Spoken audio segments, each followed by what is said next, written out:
Most corporate headquarters often have a very formal atmosphere about them, and that is to be expected. After all, that's where the sink-or-swim decisions are made. And so if you have to make such important decisions, you need everyone around you to be as serious as possible, right? But what if I told you that there is a leading Fortune 500 company whose headquarters is more like a bubbling university campus than the base of one of the biggest tech giants in the world? That company is Google, and its headquarters has an intriguing name, Googleplex. I got to visit Googleplex, and guys, I was so mind-blown that I had to make a video. So keep watching the rest of this video to catch a glimpse of my experience there, how Googleplex came about. Before I dive into a short history lesson about Googleplex, let's look at how the name came about. If you're good with words, you've already figured out that Googleplex is a combination of two words, Google and complex. Now that's correct, but there's more to the name than just a play on words. Googleplex is also a reference to Google's name, Googleplex, which in itself refers to an impossibly high, large number. For those of you that are good at math,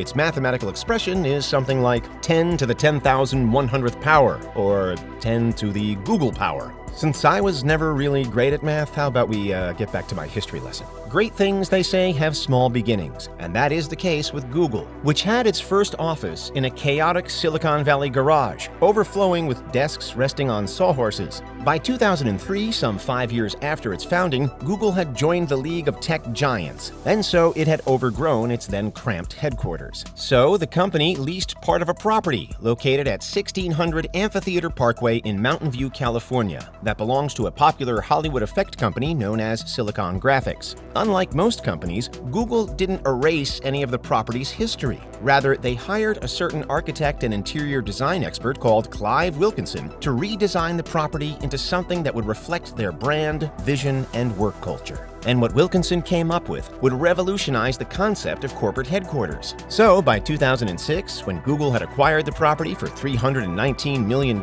it had been transformed into a campus with 3.5 million square feet of office workspaces and a 2,000-car underground garage. Googleplex's design. Wilkinson started work in 2005, and he completed Googleplex in under a year. He created the Googleplex based on the concept of a town square. This urban town square has a meeting point at its entrance, which is flanked by a row of cafes and a giant staircase. Now, unlike most staircases you'd see at other corporate headquarters, this particular staircase has power outlets for laptops. So, employees, aka Googlers, who have a eureka moment while moving to and fro on the stairs, can sit down and work while sitting on the stairs. Now, how insanely cool is that? Talking about the insanely cool, I was particularly impressed by the calculated attempt at mixing the interiors and the exteriors as much as possible. Imagine having outer lawns, walkways, and ponds built into conference rooms and general working areas. But there's more. Googleplex is set up to have 13 possible office settings that are rated according to temperature. The hot zones were essentially high interaction zones like lounges, while the cold zones were the closed workspaces. This unique approach allows Googlers to either work as a team or privately. The floors at Googleplex are also divided into several neighborhoods that support similar simultaneous activities. There are wide shared public workspaces where Googlers can do their thing, and libraries, snack rooms, and lounges on the borders at each level. This way, every workspace on the campus is just a few meters away from a snack room. The communal concept of Googleplex's design gives it a university campus vibe that is fun and creative, yet studious and immensely productive. Would you believe that Googleplex is home to some 23,000 employees? That's quite a lot, right? Well, if you think that's all there is to Googleplex, you are in for a surprise. Here are some of the things that blew my mind at Googleplex. The G-Bikes. Googleplex is an extremely large campus, and like all campuses, the employees have to move around. Having so many cars moving around the campus wouldn't be so cool, so Google opted for something innovative, the Google Bike, aka the G-Bike. These are small, colorful bikes that are painted in Google's colors, red, green, yellow, and blue. I saw fleets of these bikes around the many G-Bike parking areas. One cool thing about these G-Bikes is that a Googler could just hop on one bike, ride to their destination, and leave the bike at the closest parking area for other employees to ride when they needed to. The Nap Pods. These are futuristic circular seats that can easily fit into the set of a Star Trek movie. It is provided for employees who need a quiet space away from the colorful bustle around the campus. So it is essentially a favorite haunt for employees who need somewhere to relax and recharge themselves after expending energy at work. The interior decor is unique. Googleplex has a unique and colorful interior design. I couldn't hold back my amazement at the gigantic screens that constantly featured search queries from all around the world. There are also suspended shade lamps, giant rubber balls, a piano, and replicas of Spaceship One. Then there is a T-Rex dinosaur mock-up that serves as a reminder to the employees to stay up to date so that they don't go extinct like the T-Rex. It's an eco-friendly campus. Eco-friendliness is kind of a big deal at Googleplex. There's a series of solar panels that cover the rooftops of 8 buildings and 2 solar carports on the campus. These solar panels provide the power needed for 30% of the peak electricity needed on the campus. So while Googleplex does not provide all the power needs, it does a good job of meeting some of those needs itself. You'd also find that there are several electric vehicles on the campus, so there are loads of charging stations around for EV owners to power their vehicles. Those employees who live around San Francisco, the East Bay, or South Bay also have the option of taking a free Wi-Fi-enabled Google shuttle to and from work.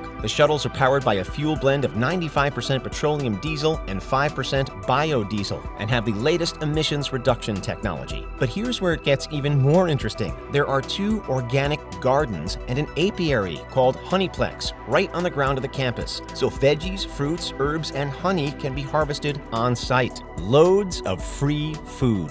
I am still trying to wrap my head around this. Did you know that Googlers get to enjoy free world-class meals that include breakfast, lunch, dinner, and even the occasional snack? All they have to do is walk into any of the 18 cafeterias that offer up to 200 recipes every day to eat whatever they want without paying a dime. The higher-ups in the company all have nearby kitchenettes that stock a fridge, kettle, and a microwave oven. All this free food is the reason behind the insider joke known as Google 15. This refers to the 15 pounds of weight that Googlers gain from being treated to sumptuous meals every day. Facilities galore. A large part of Google's success is driven by its concept of a fun, relaxed workspace. That's why Googlers have access to several tennis courts, soccer pitches, volleyball courts, frisbee grounds, ping pong tables, and game arcades scattered all over the campus. Other facilities that caught my fancy include a swimming pool equivalent of a treadmill, hair court salons, fitness centers, mind-centering spaces, and yoga studios. Googlers also enjoy subsidized massage services and free dry cleaning facilities. There are also on-site medical staff, and Googlers could even make and have appointments with doctors on the campus. With all of these facilities, who wouldn't want to work at the paradise called Googleplex?